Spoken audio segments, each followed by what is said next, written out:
Those Ducks are ready to defend the Pac-12 championship that they've won a couple of consecutive years. We got Ryan Winter on the line. Of course, you can catch him on Sports Chat 503 right here on YouTube, and I would advise you to do just that. Ryan brings us a wealth of information, insight, and we just have a good time talking football with Ryan. How's it going tonight? Great, Mark. How are you, man? Thanks for having me on. Absolutely. Doing well. And I want to catch up with the Ducks here because man, this off season is long, but at least when we get some news out of spring ball, it makes us feel a little closer to football season. And as you mentioned to me before we started to record, a lot to talk about concerning Oregon football. Let's start with the quarterback battle. You got four of them. Anthony Brown is still considered the starter. I understand he's taking all the first team reps, but a lot of people like Ty Thompson.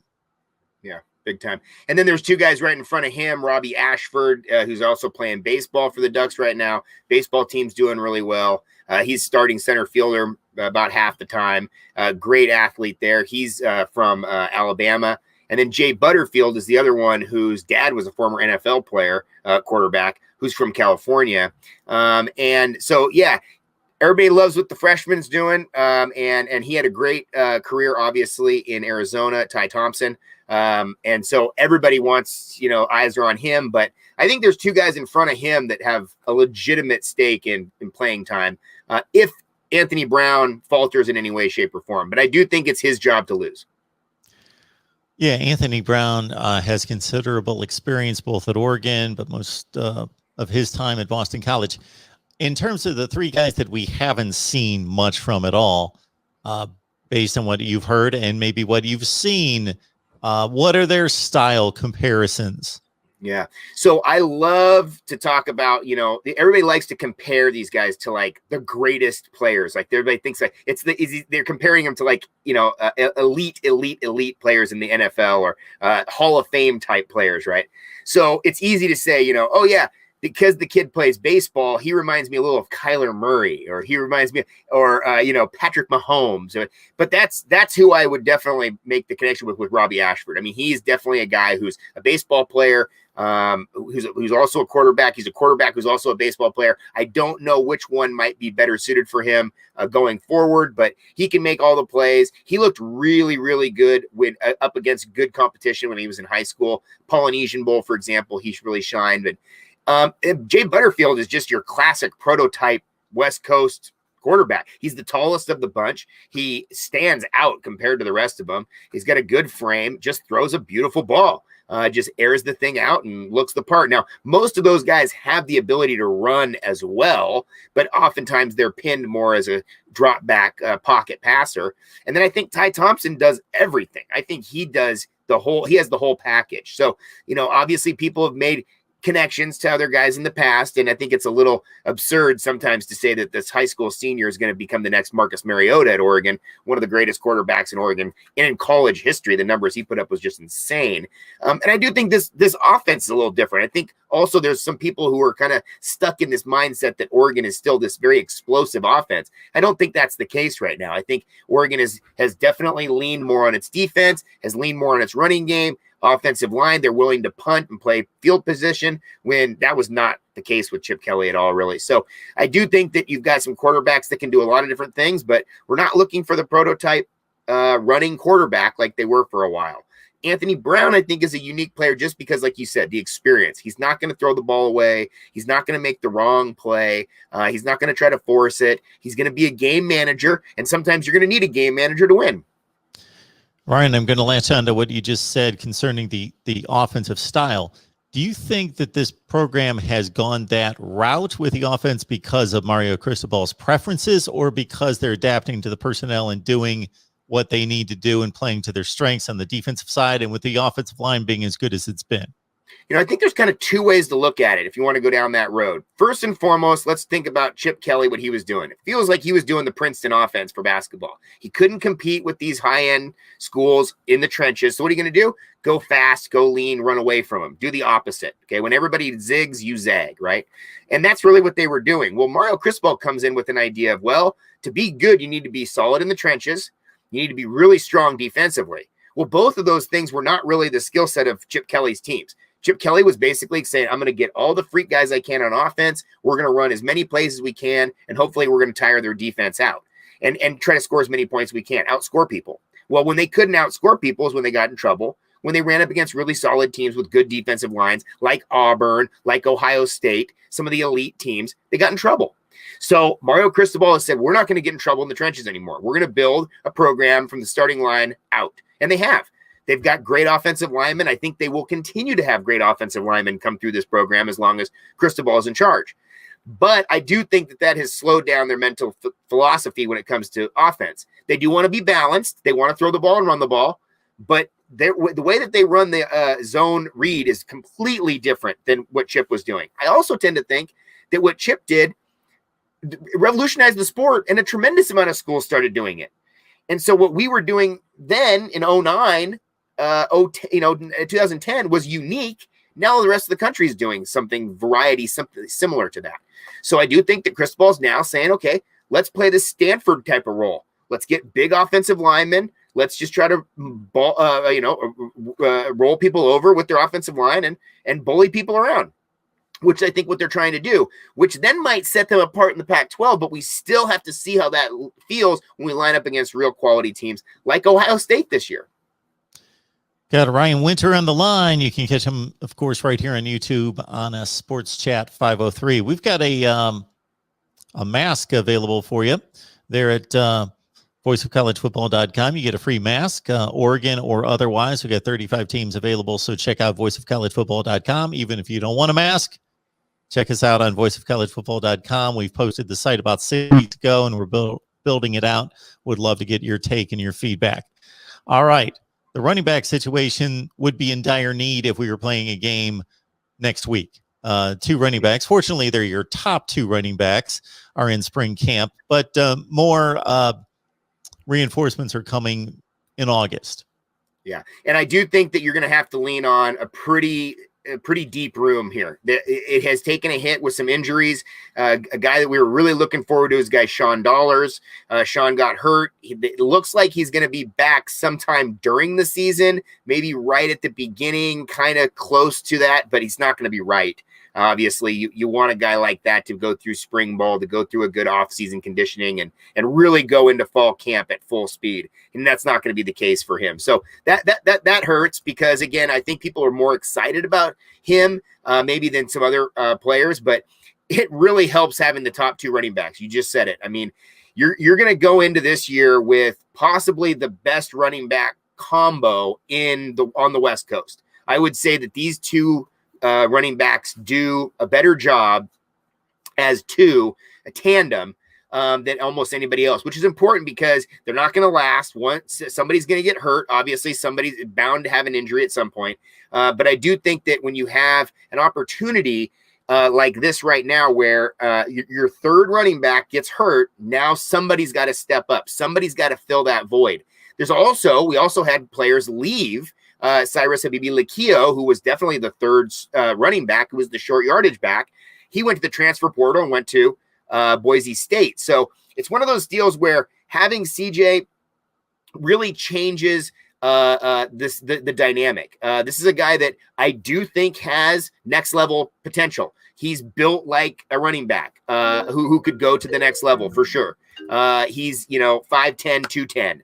Can run between the tackles, good breakaway speed, can catch the ball out of the backfield. He's your prototype, great West Coast back. And then Travis Dye is the other guy who's just very, very good football player, comes from a very good football family, does a lot of really good work with the ball outside on the edges. Feels like he gets tripped up a little bit inside the tackles, but it feels like he's just one step away from breaking it. So the guy who I would actually tend to look for that might fill that void is Cross Patton.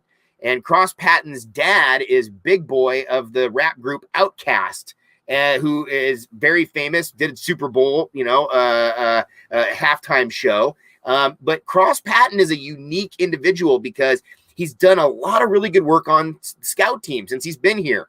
And he's one of these guys who's been praised over and over and over and over by coaches for running the scout team. So that's usually a unique sort of situation when somebody comes into that role where they've done so well on the scout team that coaches are going to be willing to trust them. He's very small. Cross is very small, much smaller than the other guys. But I think he might be able to get some love. Now, there's another guy, Trey Benson. He's a younger guy, came in last year as a freshman, and he's a bigger running back. He'll be able to get some touches as well. But you're right. Right now it's a little depleted. Your number 3 leaves. Your next number 3 gets hurt. So you're going in with 2. I do think that having those 2 are going to be fairly decent for them, but you never know how this goes at the end of the year. So this next year of eligibility, because of the pandemic from 2020, has helped you out at wide receiver because you get those 2 guys back in Jalen Redd and Johnny Johnson. So set us up at wide receiver. Yeah, big time. You have to start with those guys. Micah Pittman is the guy who I feel like is one of the most explosive players on this team. Again, great lineage, his whole family, NFL brothers in the NFL, dad was in the NFL. I think Micah Pittman is a guy to really watch out for. They stretched him out to the outside last year. He was more of a slot guy early on, and they moved him to the outside. It was a deeper threat last year, and he's had some injuries he's had some troubles with some injuries. But yeah, no, Johnny Johnson, great wide receiver for Oregon. Jalen Redd, another just absolute machine, great first down getter. He just seems to get really, really clutch plays. And again, I think there's a lot of young guys who are coming in here who might get some serious playing time. One of them, everybody wants to see the freshman play, right? And one of those guys, the freshman, is Troy Franklin, who's one of the best receivers on the West Coast, coming in as a freshman. And I think he might get some love this year. But there's a bunch of guys out there. On the wide receiver room is very deep. And so I think you'll probably see maybe 5 to 6 guys in the rotation pretty consistently. We've got spring football working in Oregon right now. The Ducks looking for a 3rd straight Pac-12 championship. And Mario Cristobal's got it working there, obviously, in Eugene, in a big non-conference game in September at the Shoe against Ohio State. And, of course, you've already talked offensive line, and that being close to Mario Cristobal's plan about building a program and building a power. And so the offensive line was the most experienced in college football 2 years ago, and then it was pretty much the least experienced in 2020. So I would think you got to like 6 core guys coming back. Yeah. And that's what they like to have. They like to have that number at 6. Of course, they like to rotate guys in and out their line. They have pretty much the center stays as the center, but a lot of times the guards can go to the tackle can go to guard, vice versa, depending on injuries or whatnot during the game. They like to have a 6, basically guys that could start, on that line. I do think the young guys are getting better and better. And I think this is a thing that at Oregon, which we haven't really been used to, is these high-level recruits. When you get these high-level recruits that come in, expectations are through the roof. And so they want to see guys come in and produce immediately. Sometimes it's going to take a year or 2. Even if you're a 5-star, 4-star, it doesn't necessarily going to translate that you're going to be able to compete at the next level that fast. So there's a lot of guys, freshmen, sophomores for last year that are coming in. Again, I don't know exactly how they're going to do the classification, calling them sophomores or freshmen or whatever, but there's a lot of youth that are ready to go. And I feel like they're about almost 4 deep at each position that they can rotate through in practice right now. So these young guys are getting a lot of reps. I do think that you're going to have a good, solid offensive line this year. I think that they did fairly well last year, brand new group.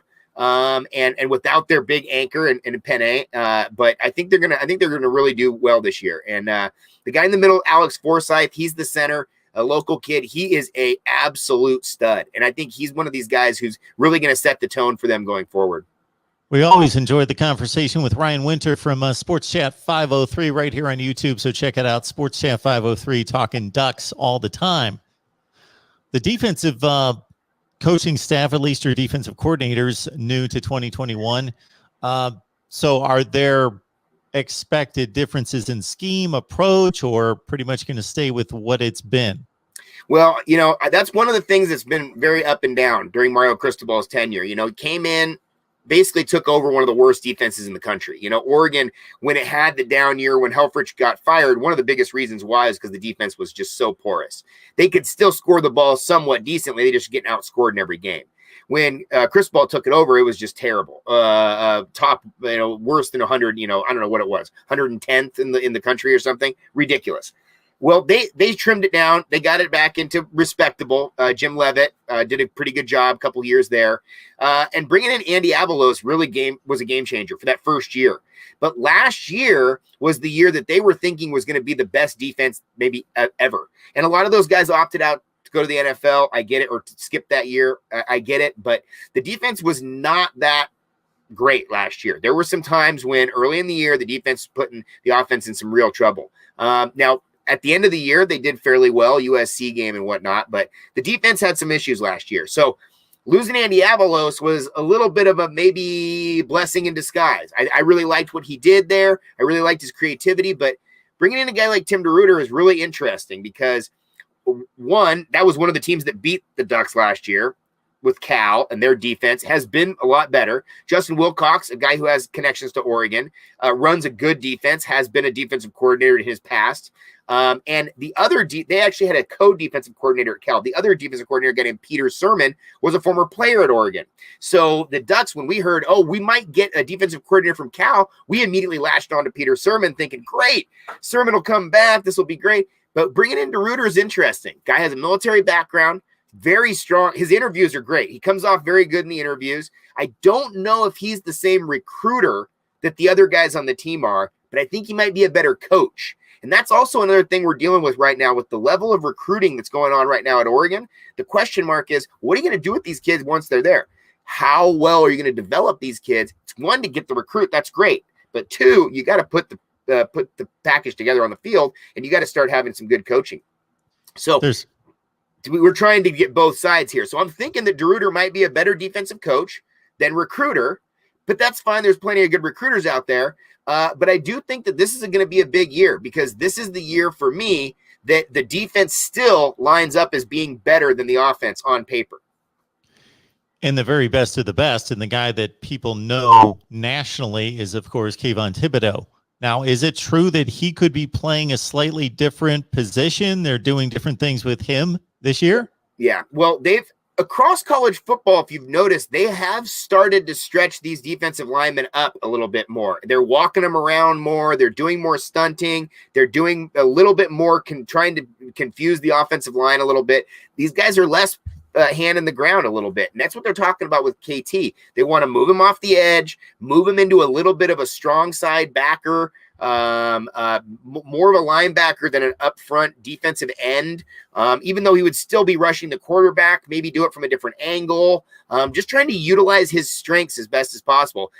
To be really honest, they know they got 1 year with this guy. This guy's going to the NFL, and like you said, he's a very well-known name across the country who's happened to have some of his very best games in the most crucial times, Pac-12 championships, both years, he's just been dominant in. So this is a guy that this year is going to really have to step up to the plate. That Ohio State game could be the showcase game for him. Who are some of those key guys on that side of the ball that could make this a great defense versus just being a collection of talented athletes that aren't quite as good as what you've talked about? Hey, man. Yeah, the first guy is number one, Noah Sewell. I am so impressed with this Sewell family. I can't even explain it. Obviously, his older brother, Penei, was the best offensive lineman in the country as a sophomore. I mean, just a dominant player. His older brothers all played D1 football. Everybody is just an incredible athlete. He's the youngest, and I think he's the most diverse of all of them. He's a guy that ran. He played quarterback in high school. He was a running back in high school. I think this guy could probably return punts. He could probably punt as well. This guy's a very dynamic player. In the middle was the starting middle linebacker as a freshman, true freshman. So that tells you everything you need to know. He came in, he was making the calls, he was doing what he needed to do, and the guy's everywhere. So I think he's a game changer. Isaac Slade-Matutia was the guy who was the inside linebacker before he came in. He now moves to the will backer, and great player as well, number 41. Great player. So I tend to think that the linebacker core is going to be dialed in. Up front, a guy I'd watch for is Brandon Dorless. He picked up number 3, Jordan Scott's number from last year. I like seeing those big defensive linemen with the single-digit number. He's in the middle at number 3. He's going to be a guy to watch. Popo Amove is another guy. He's number 50. He's another guy to watch, defensive tackle. But I think Oregon's going to be set. The key thing is that last year, you had a lot of guys opt out to the NFL. You had 4 or 5 guys off that defense opt out. That means a lot of guys got playing time last year who were maybe kind of thrust into that position a little bit early. So there's going to be a lot of guys who are really going to show up this next year. Jamal Hill is the guy who came on really well at the end of the year. DJ James on the defensive side. Verone McKinley started since he was a freshman. So I think there's a bunch of guys on the back end who are going to really solidify this defense. Ryan, you're not a recruiting nuts and bolts guy. Like I'm not either. I bring on guys to inform everybody what's going on when it comes to, yeah, these are the 33 guys you need to look for. But in terms of the narrative, we know that this program has been a top 25 program for decades. It was elite under Chip Kelly and in spurts under Mike Bellotti. Mark Helfrich, obviously, taking the Kelly roster, goes to a national championship game. Cristobal brings them back after they slide a little bit. What's the sales pitch? Where are they going to get these players? Why has the recruiting just ramped up considerably to like edge of the top 5 in the nation? Yeah, I think there's a couple of reasons. I would say maybe the top 3. Obviously, everybody from the outside who looks at Oregon as an opponent uses Nike. They say, and Nike's doing this. Phil's paying for this. It's all because of this. Now, that might be true on some levels. It's not true across the board, okay? There's a lot more donors than just Phil for Oregon. You can't put this thing together with just one guy's pockets, even at how deep they are. But I do think the Nike connection adds a lot to this. Proximity is one thing, being so close to Nike. But also, Nike does cool stuff. Nike does new things. Nike right now, I mean, I've got friends who work out there. Right now, they're designing the gear for 2024. They're basically coming up right now with what's going to be cool in 3 years. And they're going to tell you what's going to be cool in 3 years, right? So there's a lot of innovation going on at Nike. Nike looks at Oregon as a little bit of a lab. So they want to take Oregon, they want to use those players as an opportunity to kind of either try out new gear, try out new shoes. Historically, for example, Nike's come up with all different types of uniforms over the last 10 years. They've consistently renovated the uniform for the pros. Well, every year that they come up with a new uniform, Oregon tries it first for a year. And this is talking about like reinforcing the collar, the actual engineering of the uniform. And not to mention the material, everything else.